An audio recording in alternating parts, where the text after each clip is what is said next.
What do we mean by word formation? Word formation is the process of creating new words. Words can be created by using roots, adding prefixes, suffixes, and so on.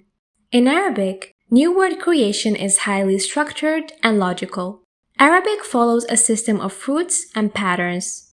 A root in Arabic usually has 3 consonants and sometimes 4. A pattern is how we change the root to make different words. The vast majority of Arabic words are derived from a 3-consonant root. All the words derived from the same root are going to be based around the same idea or concept as the root. This doesn't apply directly to English, but we can still use English words to show how it works. Take the word to write as an example. This is a verb, right?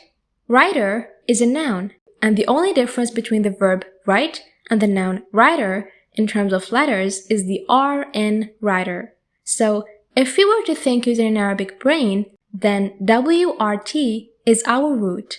Why? Because both write and writer share the letters WRT.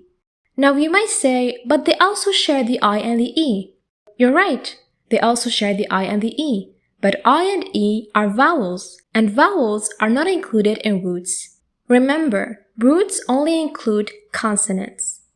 Now I suppose you got an idea about what a root is. Let's try to understand patterns using the same example, and then we'll use actual Arabic words to see how it really works. Look at the word writer. Writer is the person who writes. Singer is someone who sings. Player is someone who plays. Notice how these words kinda rhyme.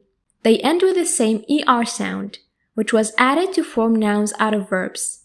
This process is an example of a pattern. Now, let's look at some actual Arabic words to understand how it actually works in Arabic. Let's take the verb kataba. Kataba means he wrote. Before that, let's talk about the infinitive in Arabic. The infinitive form in Arabic doesn't look like the infinitive form in English. What I mean by this is that in English, the infinitive form is any verb with to added to it. For example, to write, to sing, to play. All of these are infinitive verbs. But in Arabic, we don't add to. What do? We take the verb conjugated in the third person masculine singular in the past tense. That's what we consider the infinitive. Let's go back to our example. Kataba. Let's do what we did with the verb to write. How do we say writer in Arabic? We say katib. Are we noticing something? Kataba and katib share 3 consonants. Kaf, ta, and ba. What does this mean?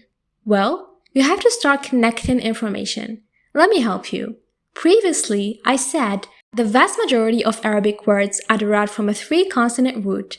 Kataba already has only 3 letters. Can you guess? Kataba is the root of katib. Why? Because the word kataba consists of 3 letters only, and it shares these letters with another word that is related to it in meaning. Let's have another example. La'iba, he played. La'ib, player. I think we've seen this pattern before. Katib, la'ib. So, what can you conclude? Words with this pattern refer to doers of certain actions. La'ib is a person who plays, a person who does the action of playing. Katib is a person who writes, a person who does the action of writing.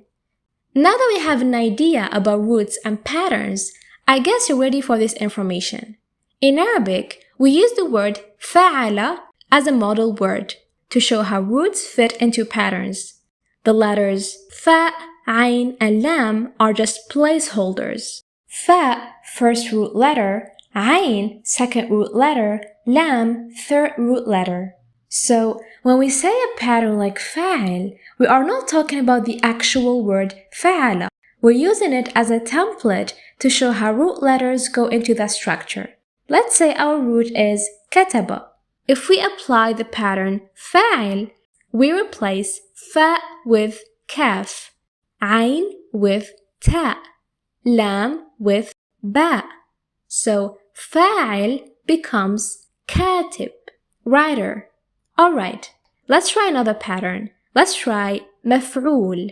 How did فعل become مفعول? Fa took the second seat. عين took the third seat. اللام took the fifth seat. Let's do this to كتب. Just like fa took the second seat, kaf takes the second seat as well. عين took the third seat, so ta takes the third seat. Lam took the fifth seat, so ba takes the fifth seat. Now, we fill the rest of the seats with the same letters that fill the rest in مفعول. So, مكتوب. كتب مكتوب. To get the meaning of مكتوب, we have to understand the meaning of مفعول. Remember, patterns are there to express new meanings. Just like فاعل expresses the doer of the action, مفعول often describes something that has had an action done to it. So, كاتب, writer, is the one who did the action of writing, and مكتوب is what was written.